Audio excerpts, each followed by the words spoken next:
ప్రభుని యొక్క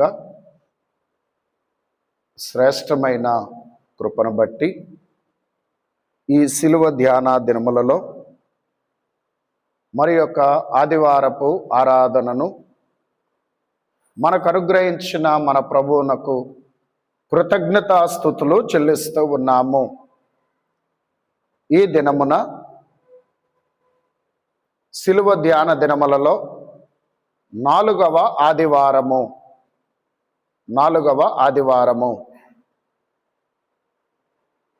ఈ దినము కొరకు దేవుని యొక్క వాక్యమును మనము చదువుకుందాం. మత్తయి సువార్త 26వ అధ్యాయము 64వ వచనమును చదువుకుందాం. మత్తయి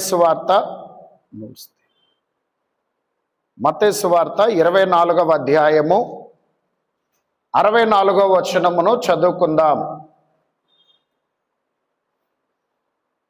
26వ అధ్యాయం.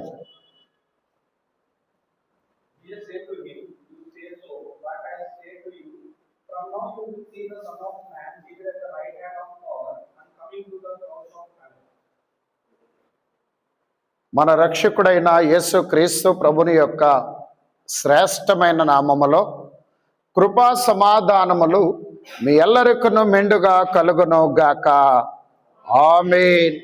మనలను ప్రేమించుచు తన రక్తం వలన మనలను విడిపించిన వానికి మహిమయు ప్రభావములు యుగయుగములు కలుగును గాక. ఆమేన్.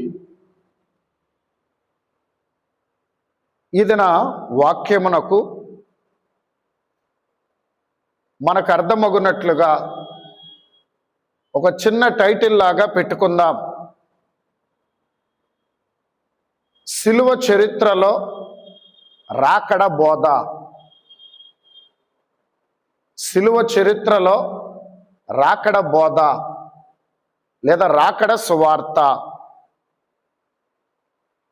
ఈ యొక్క వచనములో ఇది మనకు కనబడుచు ఉన్నది. యేసుక్రీస్తు ప్రభుని యొక్క సువార్త ఎంతమందికి అందాలి, ఎవరెవరికి అందాలి అంటే యేసుక్రీస్తు తన శిష్యులైన వారికి తెలియచేస్తూ ఉన్నాడు. ఏమనంటే సర్వలోకమునకు వెళ్ళి సర్వ సృష్టికి సువార్తను ప్రకటించుడి అని మార్కు సువార్తలో తన శిష్యులైన వారికి ప్రభు ఆజ్ఞాపిస్తున్నారు. అలాగే అపోస్తుల కార్యములలో 1వ అధ్యాయంలో కూడా భూ దిగంతముల వరకు నాకు సాక్షులై యుండుడి అని అంటున్నారు. దేవుని యొక్క సువార్త ఏదో ఒక దేశమునకో ఒక ప్రాంతమునకో లేదా ఆ ఒక జాతి ప్రజలకో కాదు, కానీ యేసుక్రీస్తు ప్రభుని యొక్క సువార్త సర్వమానవాళికి ఇంకా ఆయన యందు విశ్వాసం ఉంచిన వారికే కాకుండా ఆయనను వ్యతిరేకించిన వారికి, ఆయనను దూషించిన వారికి, ఆయనను సిలువ వేసిన వారికి, అసలు దేవుడు లేదు దెయ్యము లేదనే నాస్తికులకు సైతం కూడా అందరి యొద్దకు ఆయన యొక్క సువార్త వెళ్ళవలసి ఉన్నది. అందరికీ ఆయన సువార్త అందవలసి ఉన్నది. అందరికీ ఆయన సువార్త అందనంత వరకు రాకడ అనేది జరగదు. ఎందుకు జరగదయ్యా అంటే ఎవరు నశించిపోవటం దేవుని యొక్క ఉద్దేశం కాదు. రాకడ మేఘం ఎక్కకుండా ఎవరు విడవబడుట అనేది దేవుని యొక్క ప్రణాళిక కాదు. ఆయన అందరినీ ప్రేమించుచున్నాడు. దేవుడు లోకమును ఎంతో ప్రేమించను అనగా, లోకమనగా మానవులు, సర్వమానవాళిని ఆయన ప్రేమించి సర్వమానవాళి రక్షణ కొరకు, రాకడ సిద్ధపాటు కొరకు ఆయన 2వ రాకడను ఆలస్యం చేస్తున్నారు. గనుక ఆయన యొక్క ఆలస్యమును మనం తప్పు పట్టకూడదు, నిర్లక్ష్యము చేయకూడదు. ఆయన ఆలస్యం చేస్తున్నాడు కదా అని చెప్పి మనము విశ్వాసములోను భక్తిలోను బలహీనులము కాకూడదు. ప్రభువైన యేసుక్రీస్తు వారు ఎందుకు ఈ విషయాలన్నీ చెప్తున్నానంటే, దేవుని యొక్క సువార్త, పరలోకపు వార్త, అలాగే రాకడ వార్త యేసుక్రీస్తు ప్రభు ఎవరికి బోధిస్తున్నాడు అనగా, యేసుక్రీస్తు విషయంలో అన్యాయమైనటువంటి కుట్రాలోచనలు చేసి యేసుక్రీస్తు ప్రభు యొక్క సిలువకును మరణమునకును ప్రధాన కారకుడై ఉన్నటువంటి కైపాకి, ప్రధాన యాజకుడైన కైపాకి, అలాగే వాళ్ళ మామయ్య గారైనటువంటి సీనియర్ ప్రధాన యాజకుడైన అన్నాకి, వారితో పాటు ఉన్నటువంటి సైనికులైన వారికి, శాస్త్రులకు, ప్రధాన యాజకులకు, సభ పెద్దలకు, అందరి ఎదుట వాళ్ళందరికీ కూడా ఏ వార్త ప్రకటిస్తున్నారు? యేసుక్రీస్తు రాకడ వార్త. ఇందులో రెండు భాగాలు ఉన్నాయి. ఒకటేమో పరలోకం గురించిన వార్త, అంటే యేసుక్రీస్తు పరలోకానికి వెళ్ళిన తర్వాత ఆయన పొందబోయే పొజిషన్, అనగా ఆయన స్థానం. ఏమనంటున్నారు? ఆయన స్థానం ఎక్కడట?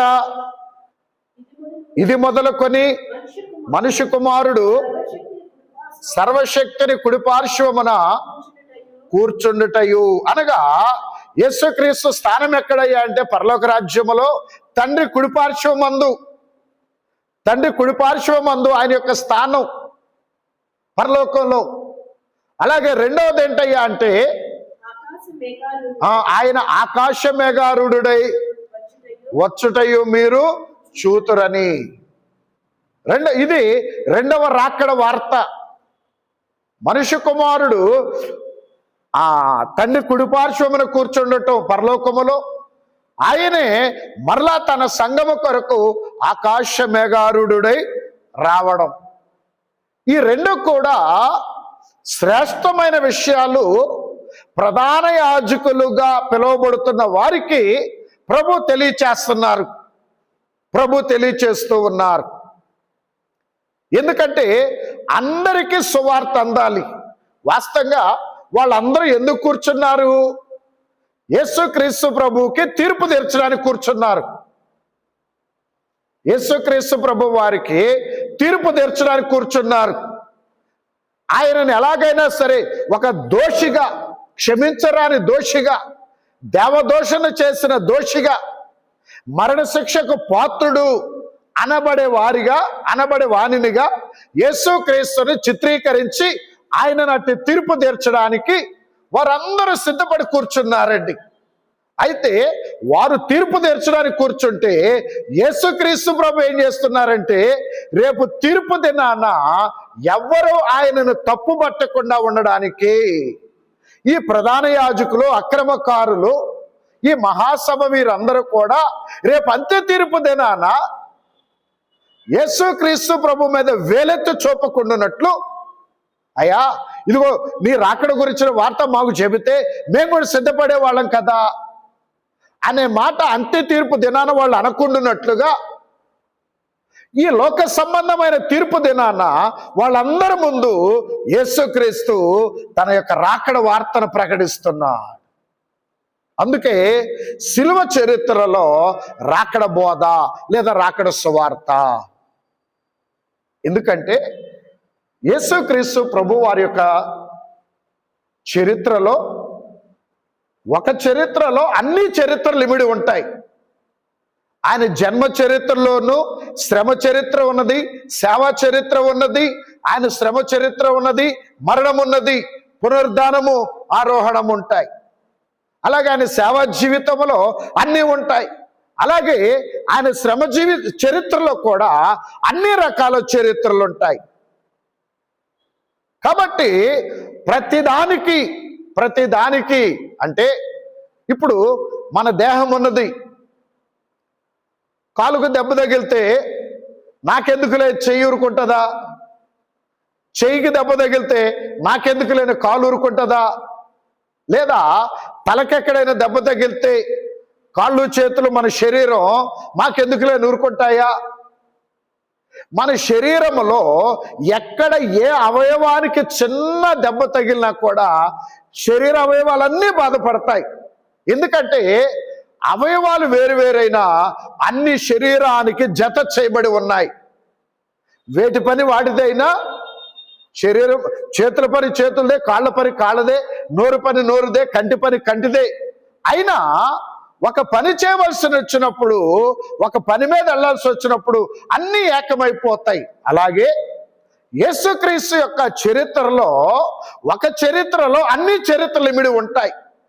అందుకే సిలువ చరిత్రలో రాకడ చరిత్ర కూడా ఉన్నది. సిలువ చరిత్రలో రాకడ చరిత్ర కూడా ఉన్నది. కాబట్టి ప్రియమైనటువంటి వారులారా, ఆ రాకడ గురించిన విషయాలే ఇక్కడ అక్రమకారులైనటువంటి విచిత్రంగా ఏంటంటే వారు వినడానికి సిద్ధంగా ఉన్నారా? ఏమండి, కైప, అన్న వీళ్ళు ప్రధాన యాజకులే, ధర్మశాస్త్రోపదేశకులే. అలాగే వారు చుట్టూన్న వాళ్ళందరూ కూడా ఎంతో కొంత ధర్మశాస్త్రం గురించి తెలిసిన వారే. మరి వారందరూ యేసుక్రీస్తు బోధ వినడానికి సిద్ధంగా ఉన్నారా? లేరు. అయినప్పటికీ కూడా దేవుని యొక్క సువార్త అందరికీ అందవలసిన్నది. ఎందుకంటే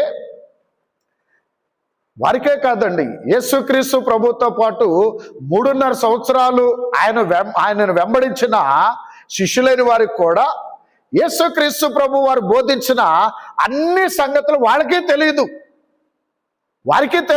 వాళ్ళకే అర్థం కాల. అయినా యేసుక్రీస్తు అన్ని విషయాలు వాళ్ళకు బోధించాడు.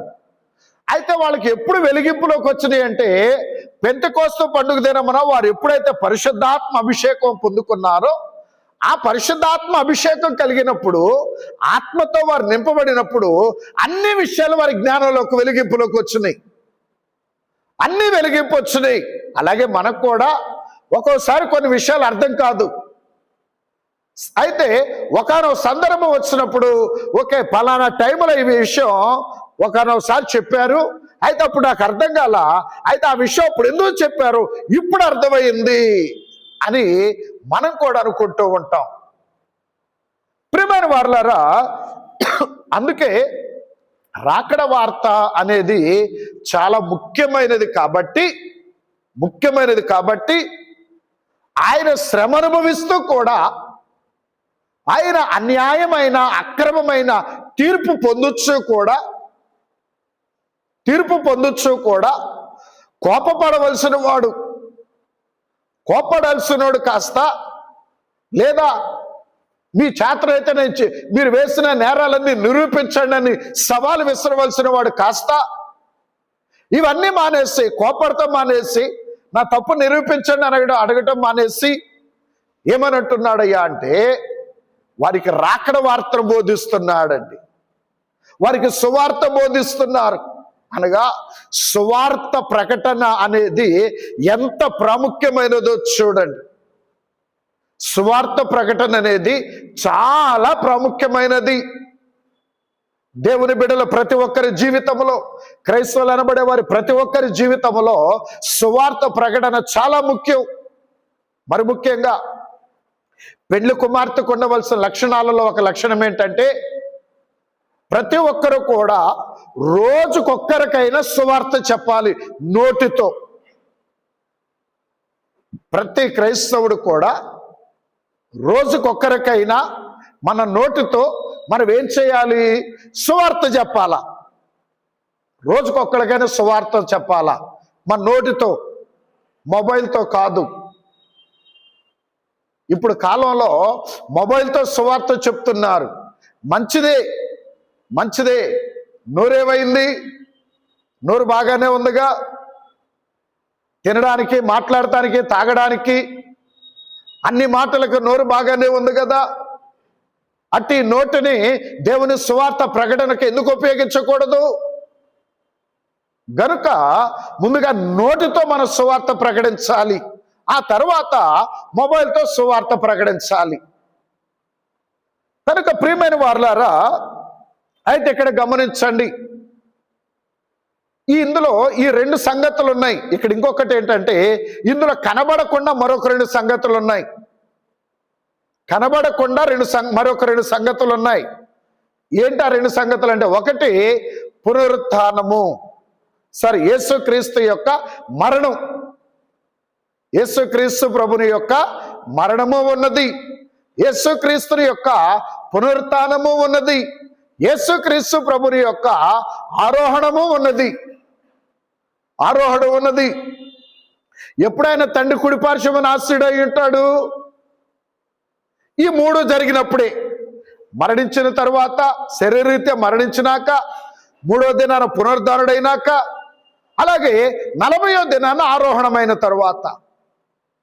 ఇవి మర్మముగా ఉన్నాయి. అయితే ఇక్కడున్న పై రెండు విషయాలే ప్రభు వారికి చెప్తున్నారు. ఇది మొదలుకొని సర్వశక్తిని కుడి పార్శ్వమున మనుష్య కుమారుడు కూర్చుండుటయు, అలాగే ఆ ఆకాశ మేఘారూఢుడై దిగి వచ్చుటయు మీరు చూతురు. ఇప్పుడు ఇక్కడ ఉన్న రెండు మర్మముగా ఉన్న మూడు విషయాలు. మొత్తం ఎన్ని విషయాలు కనపడుతున్నాయి? 5 విషయాలు. 5 విషయాలు మర్మముగా ఉన్నాయి. ఎన్ని మర్మముగా ఉన్నాయి? 3 విషయాలు.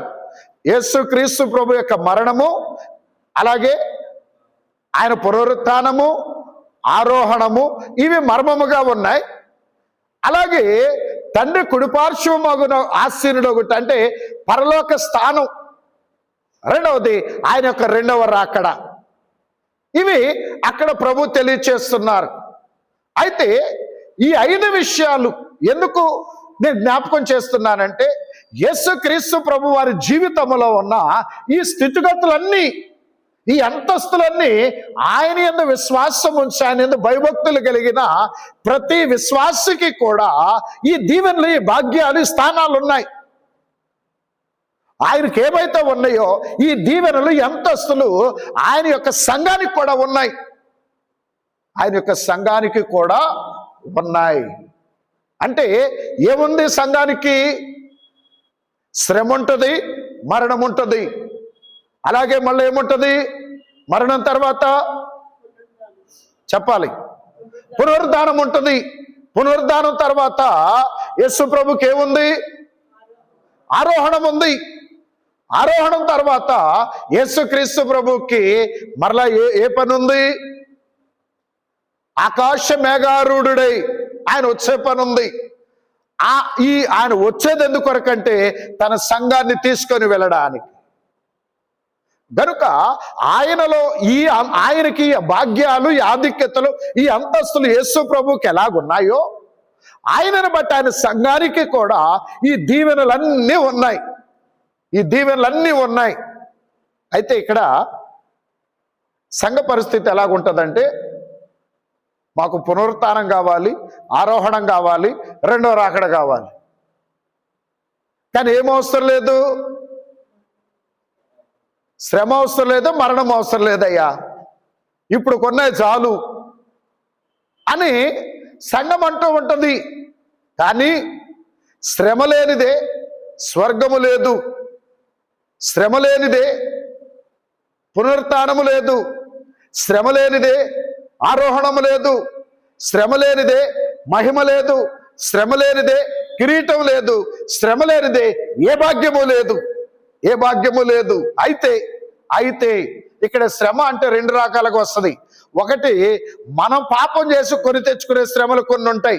దేవుని మాట వినకుండా, దేవుని మార్గంలో నడవకుండా, మన అజ్ఞానం వల్ల, మన తొందరపాటు వల్ల, మన వేమరపాటు వల్ల మనం తెచ్చుకునే శ్రమలు కొన్ని ఉంటాయి. అవి కాదండి, అవి కాదు. నీతిగా జీవించి, దేవుని వాక్యానుసారంగా జీవించి, పరిశుద్ధులుగా జీవించి శ్రమ అనుభవిస్తారు. అట్టి వారికి మహిమ భాగ్యం ఉంటుంది. వాక్యానుసారంగా, దైవ చిత్తానుసారంగా జీవించి, నీతిగా జీవించి ఎవరైతే శ్రమ పడతారో, మేలు చేసి ఎవరైతే శ్రమ పడతారో వారికి రాకడ భాగ్యం ఉంటుంది, వారికి నీతి కిరీటం ఉంటుంది.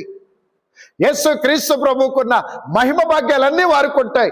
ఎవరికంటే మేలు చేసి శ్రమ పడే వారికి, మేలు చేసి ఇబ్బంది పడే వారికి పరలోక భాగ్యములు ఉంటాయి, మహిమ భాగ్యములు ఉంటాయి. పాపం చేసుకొని శ్రమలు తెచ్చిన వారికి మహిమ భాగ్యం ఉండదు. అయితే ఎప్పుడు ఉంటుందంటే వారి తప్పు తెలుసుకొని వారి పాపాన్ని ఒప్పుకొని వారి జీవితాన్ని మార్చుకుంటే అప్పుడు వారికి మహిమ భాగ్యం ఉంటుంది. అయితే వారు తప్పు తెలుసుకొని పాపాన్ని ఒప్పుకోకుండా వారి జీవితాన్ని సరి చేసుకోకపోతే ఎంత పెద్ద భక్తులకైనా ఎంత పెద్ద విశ్వాసులకైనా పరలోక భాగ్యము ఉండదు. కాబట్టి ప్రియమైన దేవుని సంగమా, అందుకే ఇక్కడ గమనించండి. సరే, ఆ లేని విషయం, ఆ మర్మముగా ఉన్న విషయాలను ప్రక్కన పెట్టి అక్కడున్న విషయాలను మనం ధ్యానం చేసుకుందాం. ఎందుకంటే ఒక్కొక్క దాని గురించి అంటే మనకి చాలా సమయం అయిపోద్ది. అందుకని ప్రభు వారికి తెలియచేసిన ఆ 2 సంగతులను గురించి ధ్యానం చేసుకుందాం. సారీ, వాటికి వెళ్ళబోయే ముందు ఈ కైపా గారు చేసిన ఇంకొక నేను వాక్యంలో కూడా చెప్పాను, అతి వినయంతో చేసిన పని ఎవరు? కైపా గారు. ఎప్పుడైతే ఈ రాకడ సువార్త యేసు ప్రభు ప్రకటించాడో, ఈయన ప్రధాన యాజకుడు కదా, అప్పుడు అధికారంలో ఉన్న ప్రధాన యాజకుడు కదా కైపా. ఆయన చేస్తున్న అతి వినయ పని ఏంటయ్యా అంటే ఆ 65వ వచనంలో ఉంటుంది చూడండి, 26వ అధ్యాయము 65వ వచనం.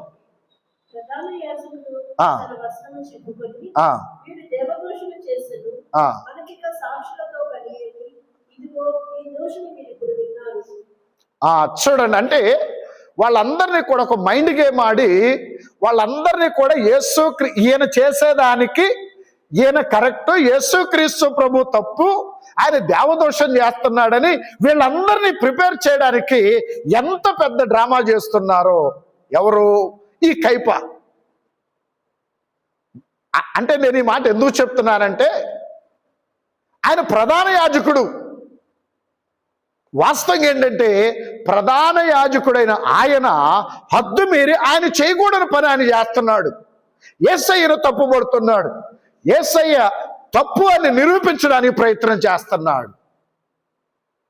ఎందుకు ఈయన ప్రధాన యాజకుడు, ఈయన హద్దు మీరి ఎందుకు ప్రవర్తిస్తున్నాడు అంటే అసలు ఆయన చేయకూడని పని ఏంటంటే యాజకులు వస్త్రములను చింపుకోకూడదని ధర్మశాస్త్రంలో రాయబడి ఉన్నది. ఒకసారి మనం చదువుకుందాం చూడండి. లేవియకాండం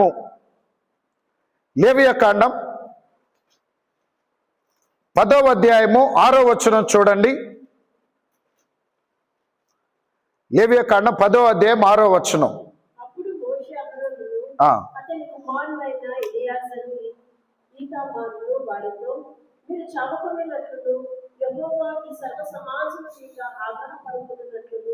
మీరు తల విరబోసుకొనకూడదు, బట్టలను చింపుకొనకూడదు, కానీ యెహోవా వారిని కాల్చినందుకు మీ సహోదరులైన ఇశ్రాయేలీయులు వారందరూ ఎడవవచ్చు. చూడండి, ఇక్కడ ఏమని అంటున్నారు? మోషే గారు ఎవరితో చెప్తున్నారు? అహరోను గారితోను ఆయన కుమారులైన ఎలియాజరును ఈతామారుతో మోషే గారు చెప్తున్నారు. మోషే గారు దేవుని పక్షంగా చెప్తున్నారు. అహరోను గారు ఆయన కుమారులు ఇద్దరు కూడా యాజకులు. అహరోను గారు ప్రధాన యాజకుడైతే ఆయన కుమారులు ఎలియాజరు ఈతామారు వాళ్ళిద్దరూ యాజకులు. ఈ యాజకులు అనబడే వీరితో మోషే గారు చెప్తున్న మాట ఏంటంటే మీరు తల విరయబోసుకొనకూడదు, అలాగే బట్టలను చింపుకోకూడదు. ఇంకా ప్రత్యేకంగా ప్రధాన యాజకులు అనే మాట ఉపయోగిస్తూ చెప్తున్నారండి.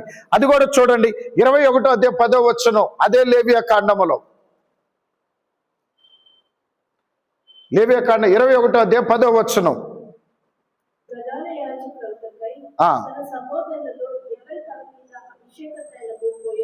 ప్రధాన యాజకులు కూడా తన సహోదరులలో ఎవరి మీద అయితే తైలము పోయబడుతుందో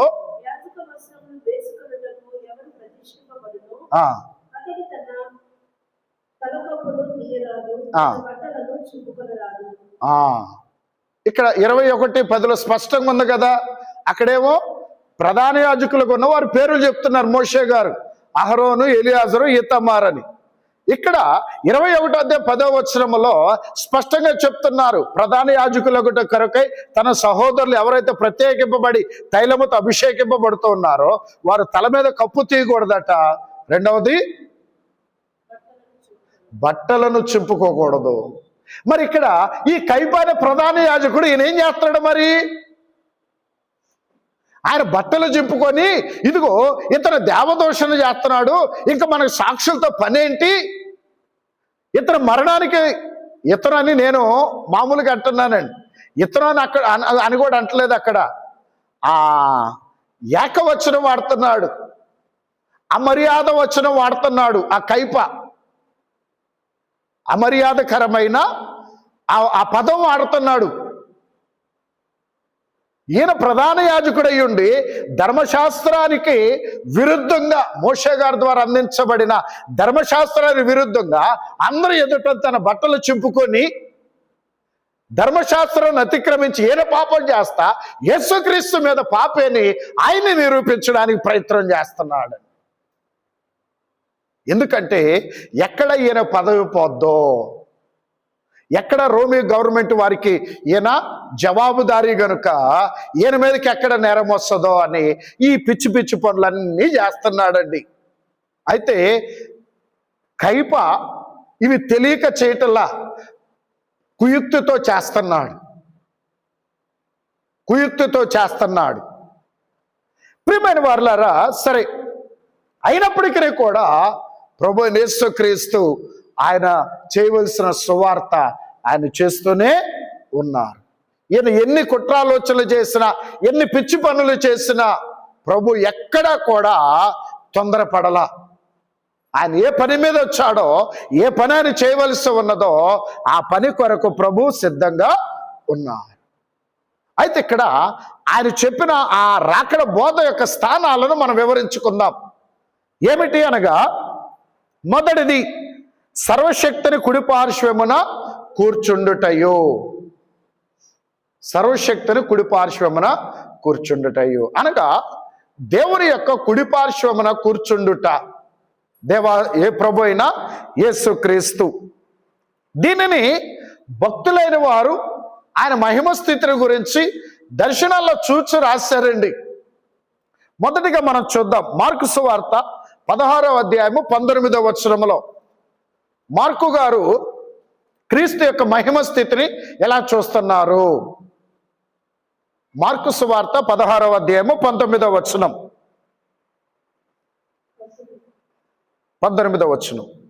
ఈలాగు ప్రభువైన యేసు వారితో మాట్లాడిన తరువాత పరలోకమునకు చేర్చుకొనబడి దేవుని కుడిపార్శ్వమున ఆసీనులయ్యెను.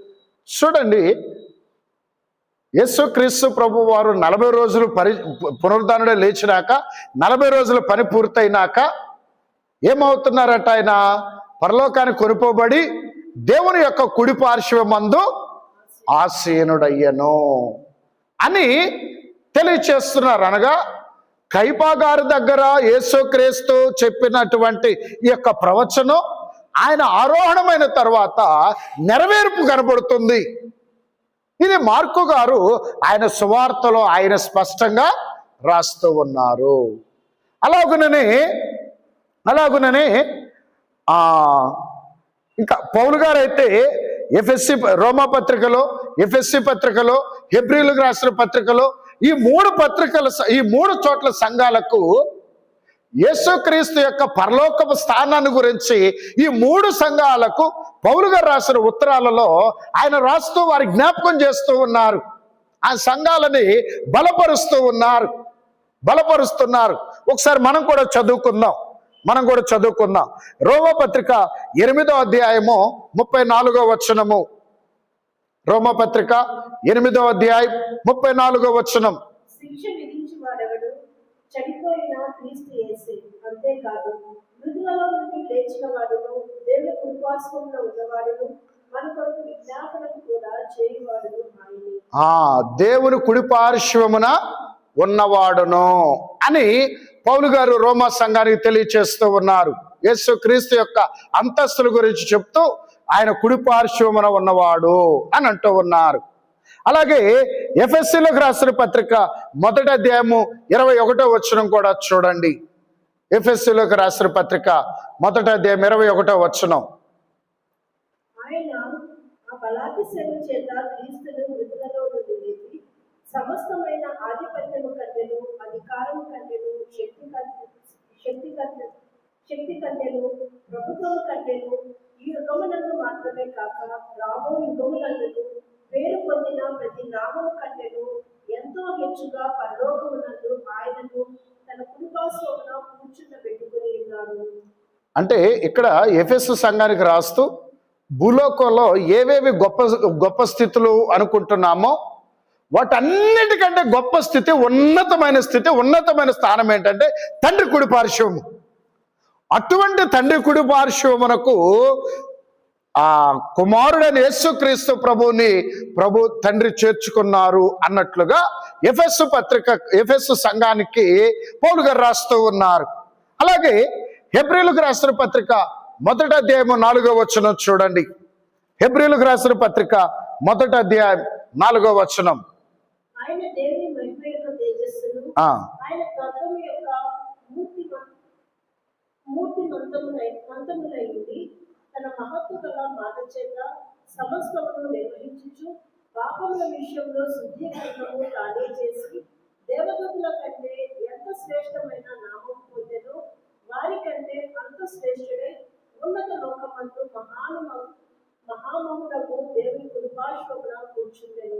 చూడు, మహామహుడకు దేవుని కుడిపార్శ్వమున కూర్చుండెను. దేవదూతల కంటే ఉన్నతమైన స్థితి కలిగిన తండ్రి యొక్క కుడిపార్శ్వమున ఆసీనుడై ఉండెను, కూర్చుండెను. ప్రియమైన దేవుని బిడ్డలారా, యేసుక్రీస్తుకి ఎందుకు ఇంతటి ఉన్నతమైన స్థానం తండ్రి అనుగ్రహించారు? ఎందుకు ఇంత శ్రేష్టమైన అంతస్తు? ఎంత అంతస్తు అయ్యా అంటే ఈ లోకములు అన్ని పేర్ల కన్నా, అన్ని నామముల కన్నా గొప్ప నామం ఇచ్చారు.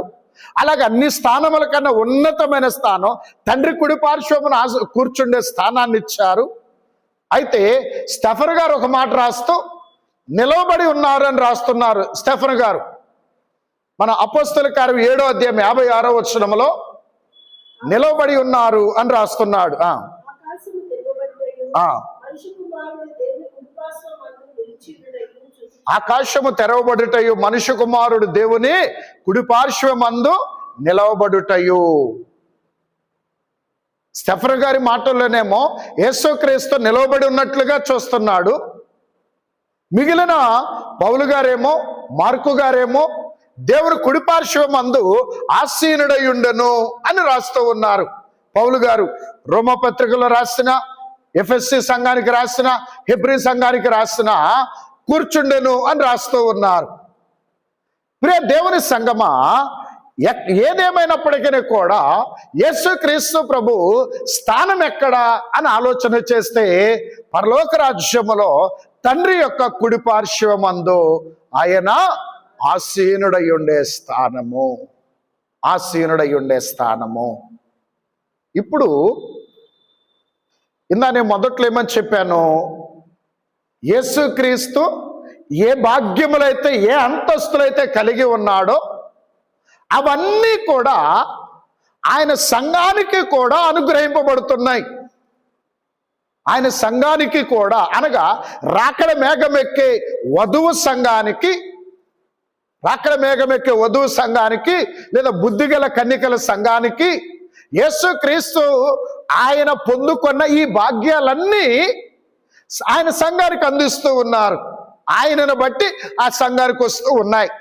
కాకపోతే ఇక్కడ గొప్ప సంగతి ఏంటంటే మనం ఎక్కువగా కృతజ్ఞులమై ఉండాలి. ఎందుకు? మనం ఎంతవరకైనా కృతజ్ఞులమై ఉండాలి. ఎందుకంటే యేసుక్రీస్తు ప్రభు ఈ భూలోకానికి శరీరధారిగా వచ్చి సిలువ అనుభవించి మరణించి, అనగా దైవ చిత్తాన్ని సంపూర్ణంగా నెరవేర్చి ఈ గొప్ప స్థానాన్ని పొందుకున్నాడండి. అవునా కాదండి? ఆయన దైవ చిత్తాన్ని నెరవేర్చి సిలువ అనుభవించి మరణించి ఈ గొప్ప స్థానాన్ని పొందుకున్నాడు. అంత గొప్ప భాగ్యం ఈరోజు సంఘానికి ఏం చేస్తే వస్తుంది? అంత గొప్ప ఆధిక్యత, అంత గొప్ప స్థానం ఈరోజు సంఘానికి ఏం చేస్తే వస్తుంది? కేవలం యేసు క్రీస్తునందు విశ్వాసం ఉంచి ఆయన యందు భయభక్తులు కలిగి ఆయన మార్గంలో నడుచొచ్చు. ఆయన సన్నిధులు ఎవరైతే గడుపుతూ ఉన్నారో,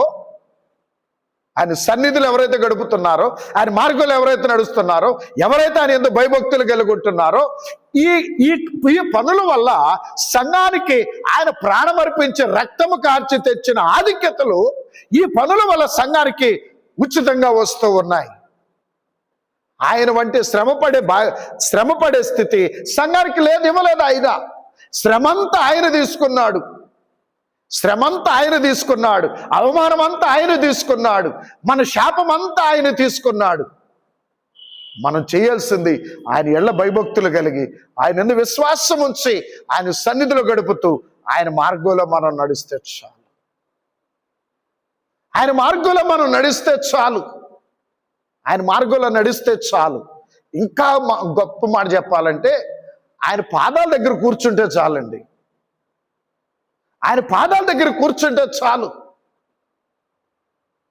మార్తమ్మ గారి యొక్క సహోదరి అయిన మరియా యేసయ్య పాదాల దగ్గర కూర్చొని ఆయన బోధ వింటుంటే ఎంతో కష్టపడి పని చేస్తున్న మార్తమ్మ గారికి కోపం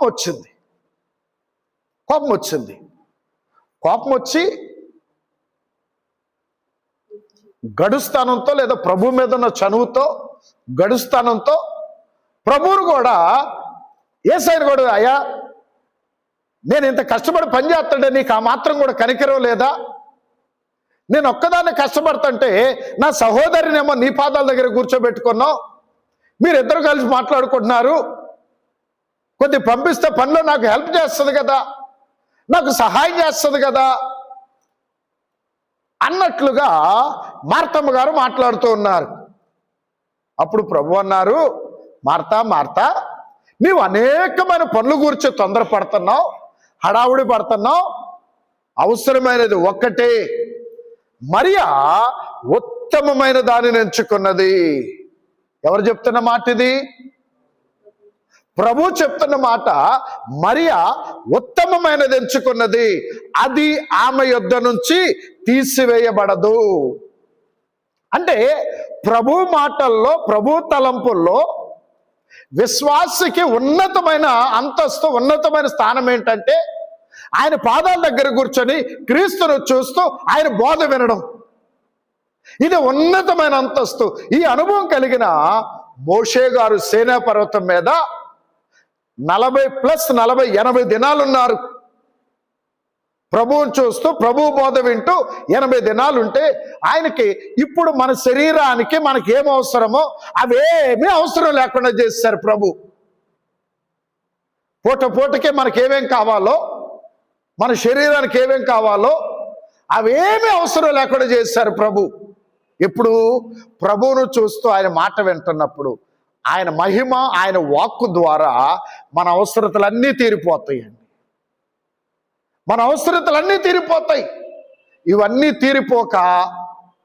ఇవన్నీ తీరిపోవడమే గాక ఆయనకి ధర్మశాస్త్రాన్ని ప్రభు ఇచ్చారు. అది సరిపోక ఆయన దిగొచ్చేటప్పుడు దేవుని యొక్క మహిమతో దిగొచ్చారండి. మోషే గారు దేవుని యొక్క మహిమతో దిగొచ్చారు. నిర్గమకాండం 29వ అధ్యాయం 34వ వచనంలో ఉంటుంది. అది మీరు తర్వాత చదువుకోండి. 29వ అధ్యాయం 34వ వచనంలో ఉంటుంది, లేదా 34:29. సరే ఒకసారి చదవండి, కన్ఫర్మ్ చేసుకుందాం. అంటే సడన్గా మధ్యలో జ్ఞాపకం వచ్చింది. 34వ అధ్యాయం 29వ వచనం అండి.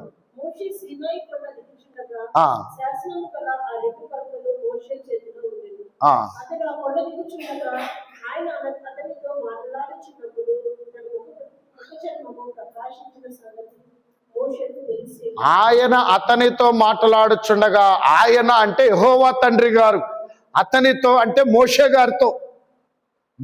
గారితో ప్రభు మాట్లాడుతున్నప్పుడు ఆ మాటల యొక్క ప్రభావము మోషే గారిలోనికి వెళ్ళి ఆ మహిమ మోషే గారి ముఖం మీద ప్రకాశిస్తూ ఉన్నది. అది మోషే గారికి తెలియలేదు. తర్వాత మోషే గారు దిగి పాళెంలోనికి వచ్చినప్పుడు అందరూ మోషే గారిని చూసి భయపడిపోతున్నారు. ఏంటయ్యా అంటే ఆయన ముఖము ప్రకాశిస్తుంది. ఎక్కడుండటాన్ని బట్టి? దేవుని సన్నిధిలో ఉండి ప్రభువును చూస్తూ ప్రభు వాక్కు వినడాన్ని బట్టి, ప్రభు వాక్కులు ఆయనలోనికి వెళ్ళడాన్ని బట్టి ఆ వాక్కులో ఉన్న మహిమ ఆయన ముఖం మీదకి వచ్చింది. అదే ప్రభు అంటున్నారు, మరియ ఉత్తమమైన స్థితి ఎంచుకున్నది. ఏంటా ఉత్తమమైనది? ఆయన పాదాల దగ్గర కూర్చొని ఆయన బోధ వినడం. విచిత్రం ఏంటంటే విశ్వాసులు అందరి పాదాల దగ్గర కూర్చుంటారు, ఒక దేవుడి పాదాల దగ్గర తప్ప. దేవుడి పాదాల దగ్గర తప్ప అందరి దగ్గర కూర్చుంటాం, అందరి దగ్గరికి వెళతాం, అందరితో మాట్లాడతాం, అందరిని పలకరిస్తాం, మనం అందరితో కలిసి ఉంటాం, అందరిని కలుపుకుంటాం, అందరితో అన్ని విషయాల్లో ఉంటాం. కానీ ఎక్కడుండం? దేవుని పాదాల దగ్గర ఉండం. ఇదే విశ్వాసులు చేసే పెద్ద తప్పు. విశ్వాసులు చేసే పెద్ద తప్పు ఏంటంటే ఇదే. ఇంకా చెప్పాలంటే కొంతమంది విశ్వాసులు మార్తమ్మ గారిలాగా హడావుడి పడతారు. కానీ ప్రభు కోరుకుంటుంది మార్తమ్మ గారి హడావుడి కాదు, మరియమ్మ గారి యొక్క స్థితి.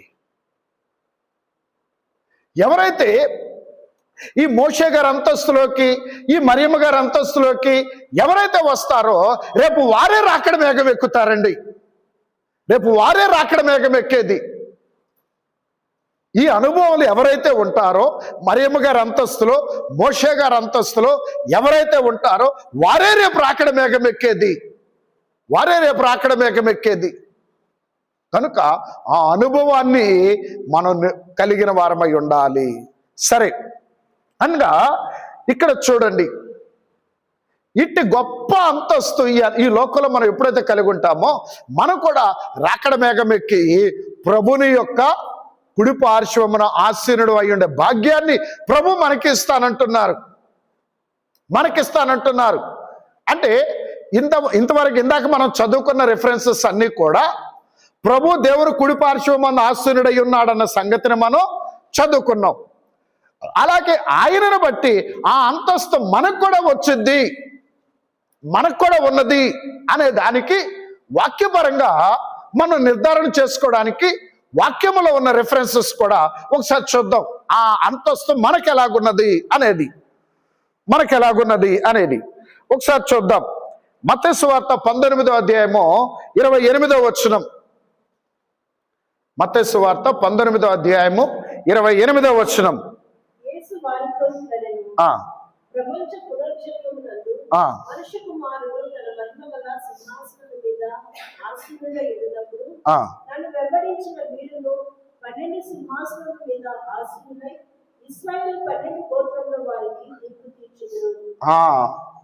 నన్ను వెంబడించిన వారికి మీకును నా తండ్రి నాకు సింహాసనం ఇచ్చినప్పుడు మీకు కూడా నాతో పాటు 12 సింహాసనముల మీద ఆసీనులై ఉండి ఇశ్రాయేలు 12 గోత్రముల వారికి ఏం చేస్తారట? తీర్పు తీరుస్తారట. ఆయనను వెంబడించిన వారికి, ఆ రోజు అపోస్తలులకును నేటి దినాన దేవుని బిడ్డలనబడే వారు ఎంతమంది అయితే క్రీస్తు మీద ఆనుకుని సంపూర్ణంగా క్రీస్తుని వెంబడిస్తున్నారో వారికి ఏమున్నదట? ప్రభువుతో పాటు ఆయన సింహాసనంతో పాటు మనకి సింహాసనాలు ఉంటాయి. మరొక వాక్యం కూడా చదువుకుందాం. లూకాసు వార్త 22వ అధ్యాయంలో 28వ వచనం నుంచి చూడండి. అక్కడే ఉన్నారు మత్తయి సువార్తలో నన్ను వెంబడించిన వారు అన్నారు. ఇక్కడేమంటున్నారు లూకాసు వార్తలో? నా శోధనలో, చెప్పాలి మీరు బైబిల్ తీస్తే, నా శోధనలో నాతో కూడా నిలిచి ఉన్నవారు. ఇప్పుడు చదవండి. ఆ, నా రాజ్యంలో నా బల యొక్క అన్నపానములు పుచ్చుకొని సింహాసనముల మీద కూర్చుండి ఇశ్రాయేలు పన్నెండు గోత్రముల వారికి మీరు తీర్పు తీర్చుటకై నేను మీకు రాజ్యంలో నియమించుచున్నాను. చూడండి, మత్తయి వార్తలోనేమో నన్ను వెంబడించిన మీకు అని అంటున్నారు. లూకా గారు రాస్తూ నా శోధనలో నాతో కూడా నిలిచి ఉన్నవారు మీరు అంటున్నారు. అలాగే ప్రకటన గ్రంథం 3వ అధ్యాయము 21వ వచనం కూడా చూడండి. ప్రకటన గ్రంథం 3వ అధ్యాయం 21వ వచనం. నేను జయించి నా తండ్రితో కూడా ఆయన సింహాసనం నందు కూర్చున్న ప్రకారము జయించు వారిని నాతో కూడా నా సింహాసనం నందు కూర్చుండనిచ్చేది. చూడండి, ఇక్కడ ప్రియమైన దేవుని బిడ్డలారా, ప్రభు ఏ భాగ్యములైతే పొందుకుంటున్నారో ఆ భాగ్యములు తన సంఘానికి కూడా ఇవ్వడానికి సిద్ధంగా ఉన్నారు.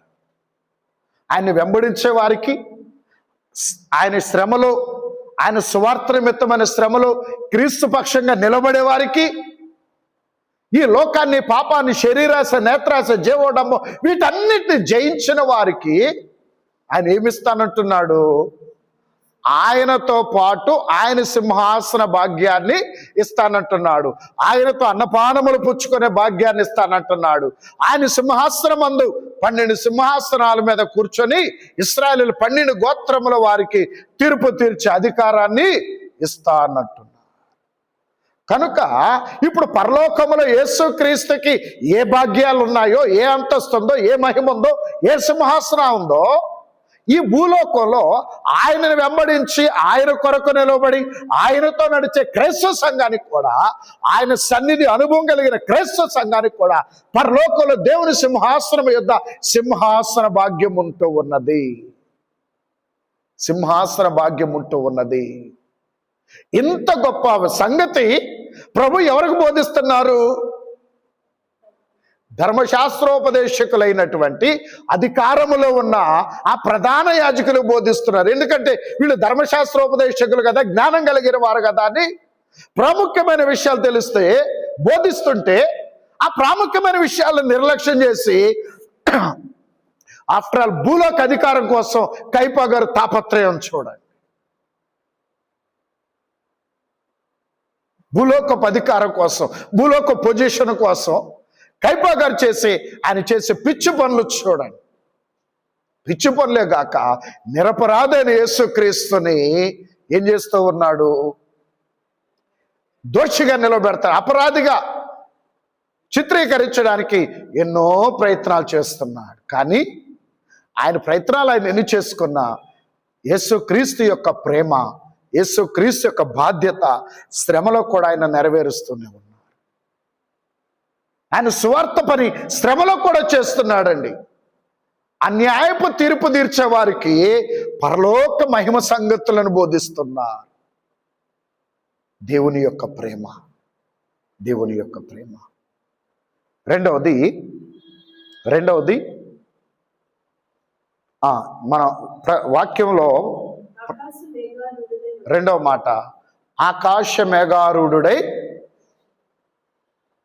దిగివచ్చుట. ఆకాశ మేఘారూఢుడై. మేఘములు అనగా దేవుని యొక్క వాహనములు. మేఘములు అనగా దేవుని యొక్క వాహనములు. యెషయా గ్రంథం 19వ అధ్యాయం 1వ వచనములో, యెషయా గ్రంథం 19వ అధ్యాయం 1వ వచనములో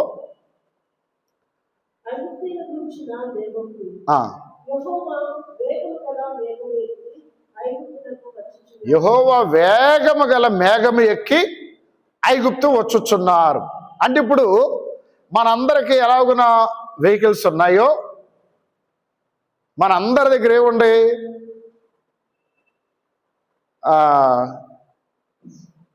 ప్రస్తుతానికి అందరి దగ్గర 2 చక్రాల బళ్ళు, ఒక మన బుజ్జిగారి దగ్గర 6 చక్రాలు ఉన్నాయి.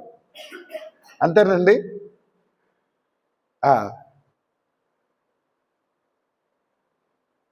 అంటే ఒకటేమో ఆయన పర్సనల్ కోసం, మరొకటేమో జీవనోపాధి కోసం. 6 చక్రాలు. కథమ అందరి దగ్గర ఏమో 2 చక్రాలు. సరే, అంటే ఇక్కడ నా ఉద్దేశం ఏంటంటే అంటే యేసు ప్రభువుకు కూడా వాహనాలు అవసరమా? ఆయనకు కూడా వెహికల్స్ అవసరమా? మేఘములు అనేవి సరే, ఆ రీతిలో మన ప్రసంగంకి వెళ్తే మళ్ళీ అదొక టాపిక్ అవుతుంది. మనం చదువుకున్న వాక్యంలోకి వెళ్దాం. దేవుడు అవకాశం ఇస్తే దాని గురించి మరొకసారి తెలియచేస్తాను. అయితే ఇక్కడ మేఘములు అనబడేవి దేవుని యొక్క వాహనములు. ఈ వాహనములను యేసుక్రీస్తు ప్రభు రాకడ వాహనములుగా ఉపయోగిస్తున్నారు.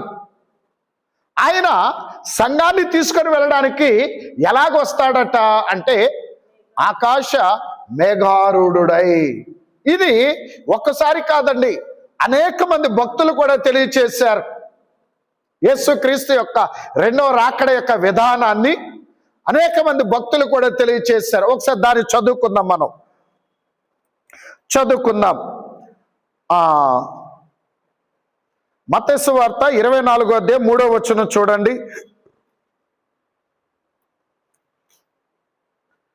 మత్తయి సువార్త 24:3. ఆయన ఒలీవ కొండ మీద కూర్చుని ఉన్నప్పుడు శిష్యులు ఆయన యొద్దకు ఏకాంతముగా వచ్చి, ఇవి ఎప్పుడు జరుగును?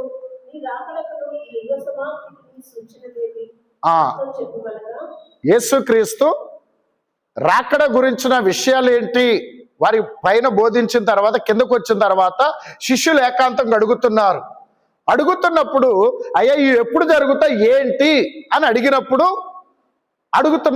మాట 3వది. అయితే యేసుక్రీస్తు ఆయన చెప్పే విధానం 24:30 చదవండి ఇప్పుడు. అప్పుడు మనుష్య కుమారుని సూచన ఆకాశమందు కనబడును. అప్పుడు మనుష్య కుమారుడు ప్రభావముతోను మహామహిమతోను ఆకాశ మేఘాలపై వచ్చుట చూచి భూమి మీద ఉన్న సకల గోత్రముల వారు చూడండి, ఆయన సంఘాన్ని తీసుకొని వెళ్ళినప్పుడట భూమి మీద మిగిలిన వారందరూ కూడా రొమ్ము కొట్టుకొని ఏడ్చేట అంతటి పని జరుగుతుంది. ఎందుకని? ఇప్పటి వరకు అయ్యో మేము ప్రార్థనలోనే ఉన్నాం, భక్తిపరులుగా ఉన్నాం, విశ్వాసంగా ఉన్నాం, అయినా ప్రభు మమ్మల్ని తీసుకెళ్ళలేదే. ఎందుకు తీసుకెళ్ళలేదు?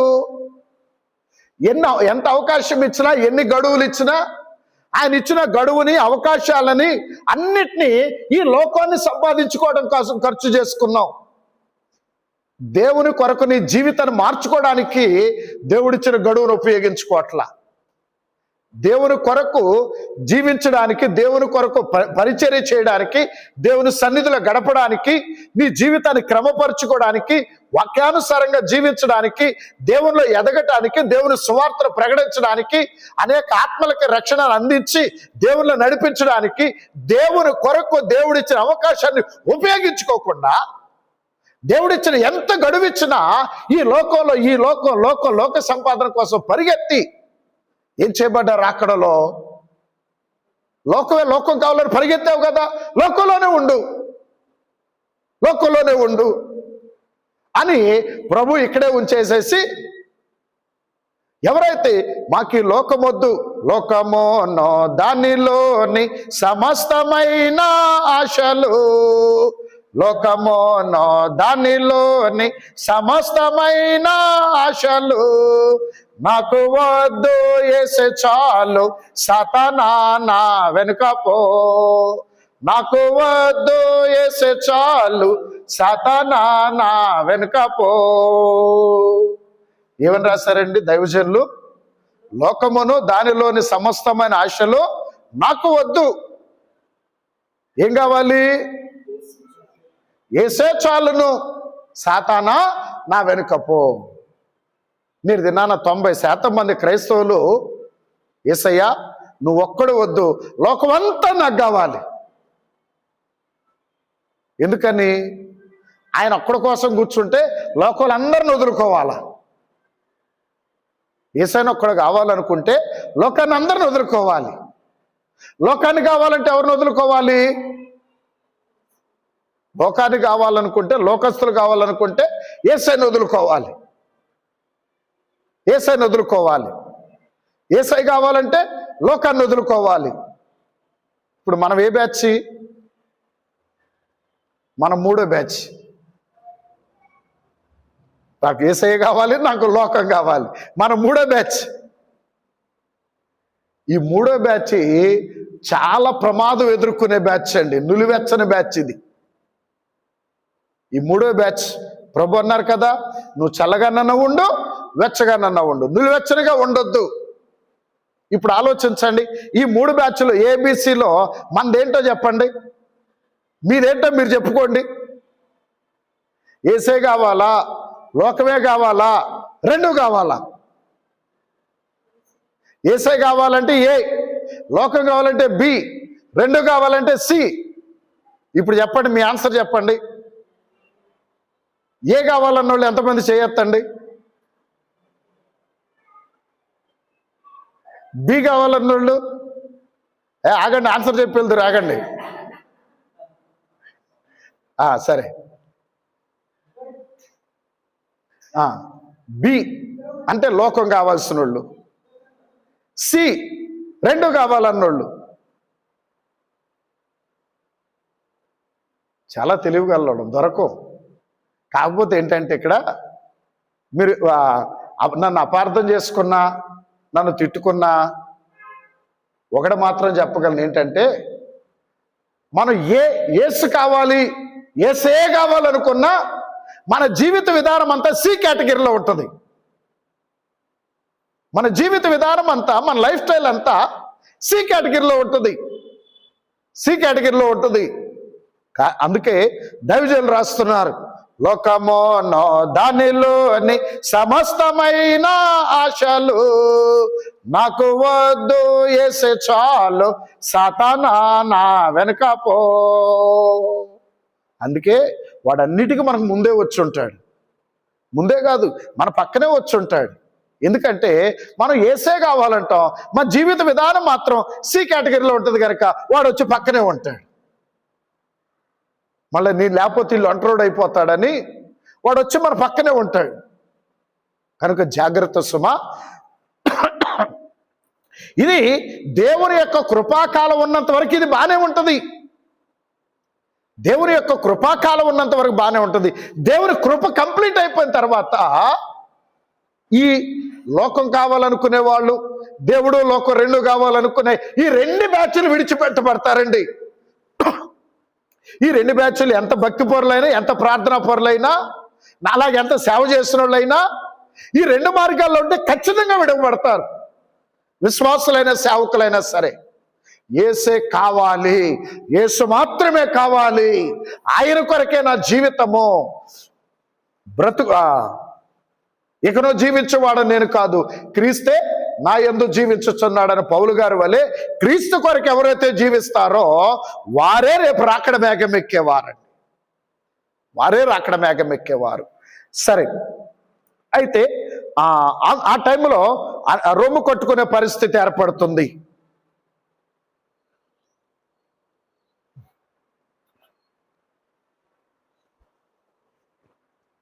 అయితే తన సంఘాన్ని తీసుకొని వెళ్ళడానికి ఆయన ఆకాశ మేఘారూఢుడై వచ్చుచున్నాడని ఆయన తన శిష్యులకి రాకడ గుర్తుల్లో చెబుతూ ఉన్నాడు, రాకడ గుర్తుల్లో చెబుతున్నాడు. అలాగే మరొక సందర్భాన్ని చదువుకుందాం, మరొక సందర్భాన్ని చదువుకుందాం. ఆయన రాకడ సమయంలో ప్రకటన గ్రంథం 1వ అధ్యాయం 7వ వచనం, ప్రకటన గ్రంథం 1వ అధ్యాయం 7వ వచనం. ఇదిగో ఆయన మేఘారూఢుడై వచ్చుచున్నాడు, ప్రతి నేత్రము ఆయనను చూచును, ఆయనను పొడిచిన వారును చూచెదరు, భూజనులందరూ ఆయనను చూచి రొప్పుకొట్టుకొందురు. ఇదిగో ఆయన మేఘారూఢుడై వచ్చుచున్నాడు, ప్రతి నేత్రము ఆయనను చూచును, ఆయనను పొడిచిన వారు కూడా ఆయనను చూస్తారట. అయితే వీళ్ళందరికీ కనబడే సందర్భంలో కూడా ఆయన మేఘారూఢుడై, ఆకాశ మేఘారూఢుడై వచ్చుచు ఉన్నాడు, మేఘారూఢుడై వచ్చుచున్నాడు.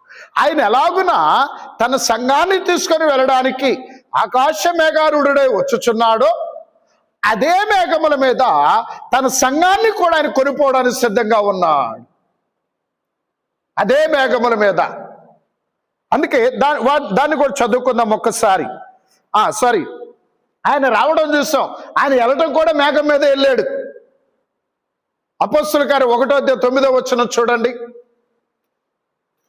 అపోస్తుల కార్యములు 1:9. ఈ మాటలు చెప్పి ఆ. వారు చూచుచుండగా ఆ. ఆయన ఆనందమాయెను. అప్పుడు వారి కన్నులకు కనబడకుండా ఒక మేఘము ఆయనను కొనిపోయింది. అప్పుడు యేసుక్రీస్తు ఆరోహణమై వెళ్ళేటప్పుడట, వారందరి మధ్య నుంచి ఆయన ఆరోహణం అవుతుండగా ఒక మేఘము వారికి ఆయనను కనబడకుండా ఒక మేఘం ఆయనను కొనిపోయెను. ప్రియమైన దేవుని బిడ్డలారా, ఆయన ఎలాగున మేఘం మీద కొనిపోబడ్డాడో అలాగే అదే మేఘముల మీద ఆయన సంఘాన్ని తీసుకుని వెళ్ళడానికి రానయ్యున్నాడు. అయితే ఆ మేఘముల మీద కొనిపోబడే భాగ్యము సంఘమయ్యున్న మనకి కూడా ప్రభు అనుగ్రహిస్తున్నారు. మొదటి తెస్సలోనీయులకు రాసిన పత్రిక 4:17. ఆ మీదట సజీవులమై నిలిచి ఉండు మనము వారితో కూడా ఏకముగా ప్రభువును ఎదుర్కొనుటకు ఆకాశ మండలములకు మేఘముల మీద కొనిపోబడుదుము. మనము సదాకాలము ప్రభువుతో కూడా ఉండుము. మనం సదాకాలం ప్రభువుతో ఉండడానికి ఎలా కొనిపోబడుతున్నామట? ఆర్భాటముతోను ప్రధాన దూత శబ్దముతోను ఆకాశ మేఘారుడే ప్రభు దిగివచ్చొచ్చు ఉండగా ఆయనను ఎదుర్కొనుటకు సజీవులమయ్యుండు మనము ఆ మేఘముల మీద కొనిపోబడుతాము. మేఘములపై వరుడు క్రీస్తు వేగముగాను రాగానే, మేఘములపై వరుడు క్రీస్తు వేగముగాను రాగానే,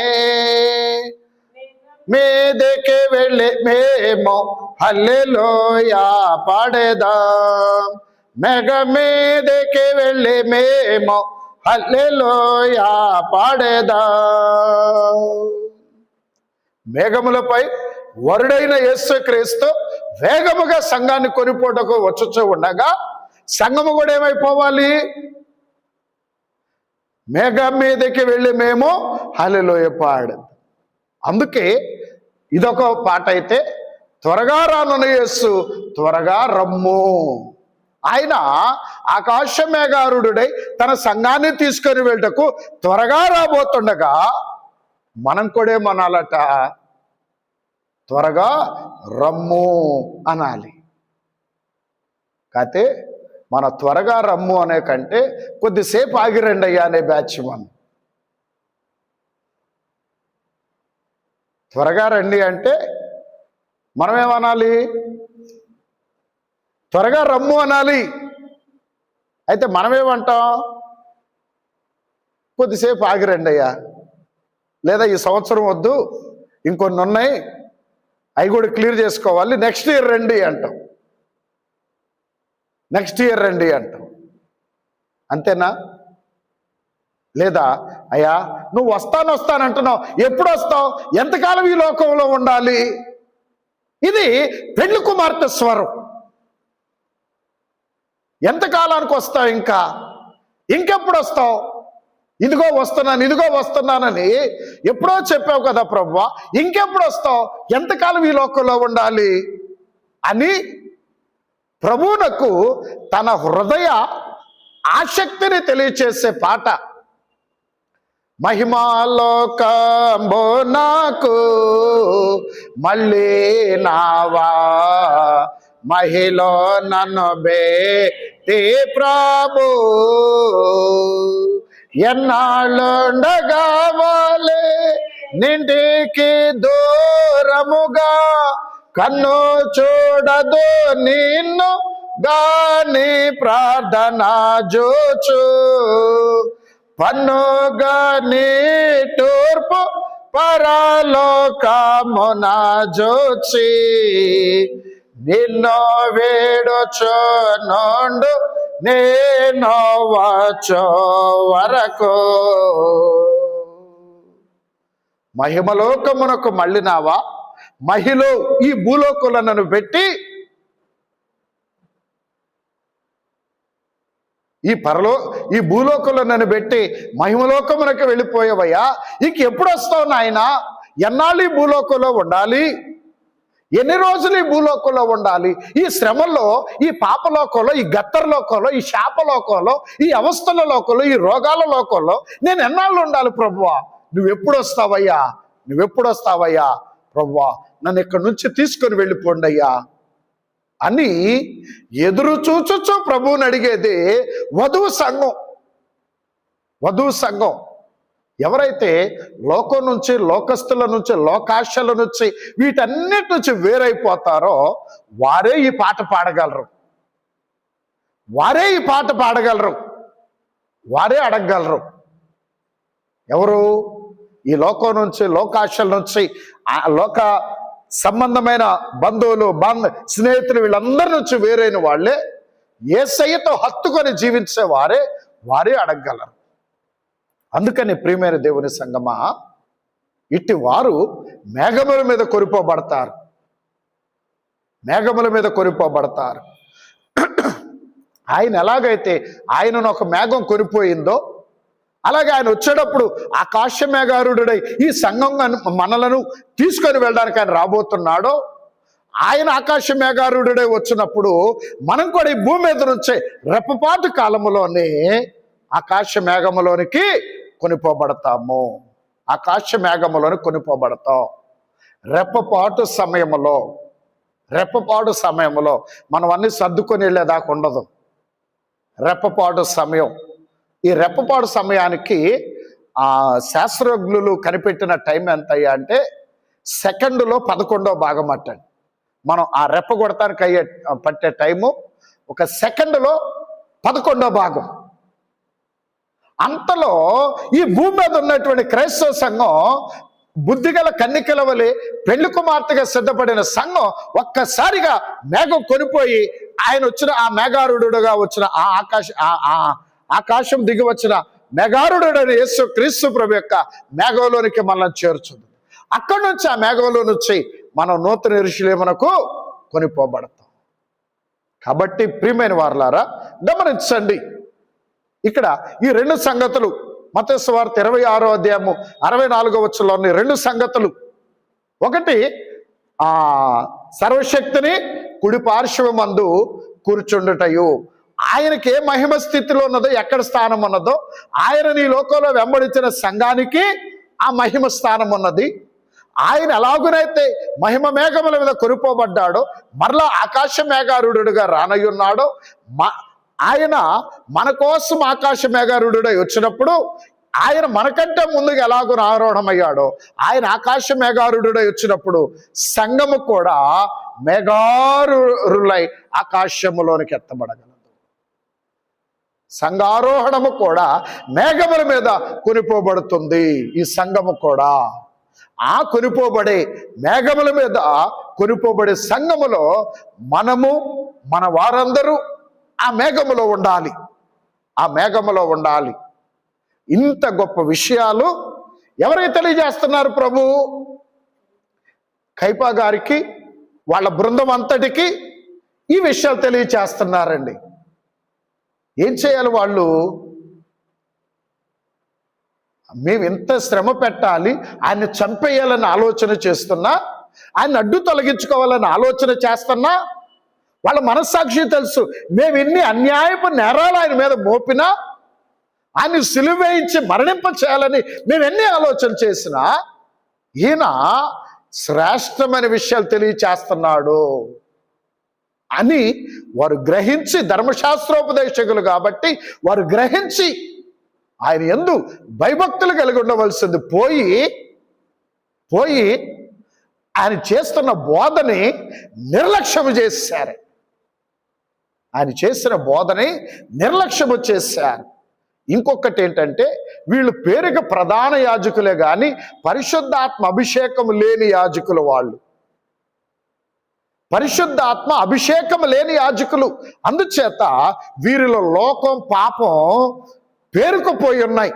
లోకాశలతో ఎడవబడుతున్నారు. ఎందుకంటే పేరుకు ప్రధాన యాజకులు ధర్మశాస్త్రం ఎరిగిన వారే కానీ పరిశుద్ధాత్మ అభిషేకం, పరిశుద్ధాత్మ వెలిగింపు లేకపోవడం చేత లోక సంబంధమైన వాటితో నింపబడి నడవబడుతున్నారు. ఆ కాలంలోనైనా ఈ కాలంలోనైనా పరిశుద్ధాత్మ అభిషేకము లేని వారు లోకాశలతోనే ఉంటారు, లోక సంబంధమైన వాటిని కోరుకుంటూనే ఉంటారు. పరిశుద్ధాత్మ అభిషిక్తులైనటువంటి వారు లోకాన్ని కోరుకోకుండా క్రీస్తును కోరుకొని, ఆయన సన్నిధిని కోరుకొని, ఆయన సహవాసాన్ని కోరుకొని, ఆయన వాక్యాన్ని కోరుకుంటూ ఉంటారు. కాబట్టి ఈ రోజున ఆయన సన్నిధిలో ఉన్న వారులారా, సిలువ చరిత్రలో రాకడ సువార్త ప్రకటించుతున్నటువంటి క్రీస్తు పాదముల యొద్ద ఉన్నటువంటి దేవుని సంగమా, ఈ రోజున మనం కూడా ఆయనతో పాటు తండ్రి కుడి పార్శ్వమునకు వచ్చి మహిమ మేఘముల మీద కొనిపోబడి తండ్రి కుడి పార్శ్వమునకు క్రీస్తు ప్రభువుని యొక్క సింహాసనములోనికి చేర్చబడవలసిన వారము. ఇట్టి ధన్యత క్రీస్తు ప్రభు ఆయన సాన్నిధ్యంలో ఉన్న మీకు సంపూర్ణముగా అనుగ్రహించి మహిమ మేఘముల మీద మనందరినీ కొనిపోవును గాక. ఆమేన్. దయగలిగిన తండ్రి, వందనములు నాయన. బోధింపబడిన బోధ నీ బిడ్డల జీవితాల్లో నూరంతలుగా ఫలింపచేయండి. అపవాది ఎత్తుకొని భద్రపరచుము నాయన. నీ ఆశీర్వాదముతో మనో ప్రార్థనల నెరవేర్పులతో దీవించండి అయ్యా. ఇంకా ఎవరిలోనైనా లోకాశలు నాయనా, లోక సంబంధమైన ఏ దుస్థితి అయినా, ఏ దురాశలైనా, లోక సంబంధమైన ఏ విధమైన మలినమున్నా తొలగించి నీ రక్తముతో శుద్ధి చేసి నీ పరిశుద్ధాత్మ అభిషేక ప్రభావము చేత నాయన నీ బిడ్డలను నీ కొరకు జీవించేవారినిగా, నీ సన్నిధిలో గడిపేవారినిగా, నీతో సహవాసం చేసేవారినిగా, నీకు పరిచర్య చేసేవారినిగా ఆశీర్వదించి మహిమ పొందము. మీరు అక్కడికి ఆయుత్తపరచుకొనమని యేసు నామమున ప్రార్థిస్తూ ఉన్నాము తండ్రి. ఆమేన్.